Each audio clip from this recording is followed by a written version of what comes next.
کہ نبی صلی اللہ علیہ وسلم ہر حال میں اللہ کو یاد کرتے تھے، ہر حال میں اللہ کا ذکر کرتے تھے۔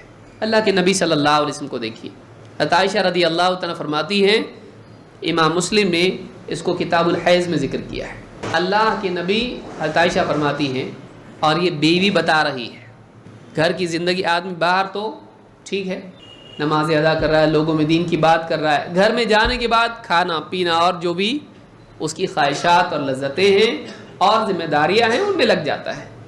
بیوی بتا رہی ہے کیا کہ اللہ کے نبی صلی اللہ علیہ وسلم اپنے تمام اوقات میں اللہ کو یاد کرتے تھے، کھاتے وقت، پیتے وقت، استنجا، قضاء حاجت کے لیے جا رہے ہیں، باہر آئیں، اسی طرح سے وضو، اسی طرح سے آرام، لیٹنا، نیند سے بیدار ہونا، حتیٰ کہ بیوی کی قربت، خوشی، غم، سفر، حضر، بازار میں تجارت، مسجد میں عبادت، میدان جنگ میں بھی، ہر حال میں اللہ تعالیٰ کو یاد کرتے تھے۔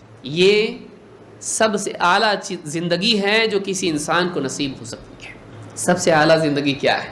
وہ اپنے تمام اوقات میں اپنے مالک سے جڑا رہے ہیں، وہ جو اس کے مسائل کو حل بھی کر سکتا ہے اور اس کے دل کو سکون دے سکتا ہے، اس کو نعمتیں بھی عطا کرے گا، مصیبتوں سے بچائے گا اور اس کا دل سکون سے بھر دے گا۔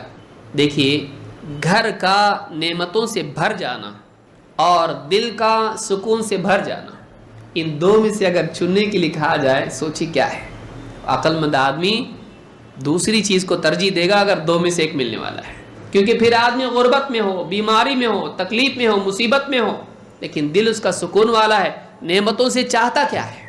سکون ملے۔ نعمتیں ہو کے بھی اگر سکون نہیں ہے کیا فائدہ؟ اور آج کتنے لوگ ایسے ہیں کہ دنیا کی نعمتیں ان کے پاس ہیں، ان کے پاس صحت ہے، ان کے پاس مال ہے، ان کے پاس اچھا جاب ہے، ان کے پاس عہدہ ہے، ان کے پاس دنیا کی ساری چیزیں ہیں، ایک چیز کوئی دے دے ان کو، ایک چیز کوئی دے دے، ان کے پاس اچھے بستر ہیں، ان کے پاس نیند کی گولیاں ہیں، ان کے پاس دل کا سکون نہیں ہے، گھبراہٹ، بے چینی۔ وہ سکون دینے والا کون ہے؟ اللہ رب العالمین۔ یہ اعلیٰ ترین زندگی ہے کہ ایک انسان اپنے رب سے ہر حال میں جڑا ہو۔ اللہ سے جڑنا اس کے دل کو سکون، اس کے لیے حوصلہ، اس کے غم کے لیے مرہم۔ کوئی ہے جو مدد کر سکتا ہے اور اس کو کسی کی مدد کی ضرورت نہیں، کوئی ہے جو میرے مسائل کا حل جانتا ہے، کوئی ہے جو بہت رحم والا ہے، کوئی ہے جو بہت سخی ہے، کریم ہے، عطا کرتا ہے، اس کو کوئی روک نہیں سکتا ہے۔ اس اللہ کو یاد کرنا انسان کے دل کو سکون سے بھر دیتا ہے اور اعلیٰ ترین زندگی ہے۔ اور رسول اکرم صلی اللہ علیہ وسلم وہ زندگی جیتے تھے۔ کان النبی صلی اللہ علیہ وسلم یذکر اللہ علی کل احیانہ، اللہ کے نبی صلی اللہ علیہ وسلم اپنے تمام اوقات میں اللہ کو یاد کرتے تھے۔ دنیا کی مشغولیت ضرورت ہے، لیکن کتنا قیمتی انسان ہے جو ان ضرورتوں میں بھی اللہ کو یاد کرنے کے بہانے ڈھونڈتے ہیں۔ مخلوقات اس کو اللہ سے جوڑنے والی بنے، اس کی زندگی میں آنے والے واقعات اس کو اللہ سے جوڑنے والے بنے۔ یہ آدمی دنیا کا سب سے عقل مند آدمی ہے۔ الذین یذکرون اللہ قیاما وقعودا وعلی جنوبہم ویتفکرون فی خلق السماوات والارض۔ کون ہے یہ؟ اولو الالباب، سب سے عقل مند لوگ۔ سب سے عقل مند وہ نہیں ہے جو چیزوں میں کھو کر بڑی سے بڑی نعمتیں حاصل کر لے، جمع کر لے، ان کے ڈھیر لگائے۔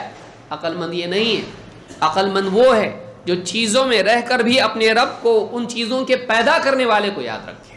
وَلَذِكْرُ اللَّهِ أَكْبَرُ، اور اللہ کی یاد ہر بڑی چیز سے بڑی چیز ہے۔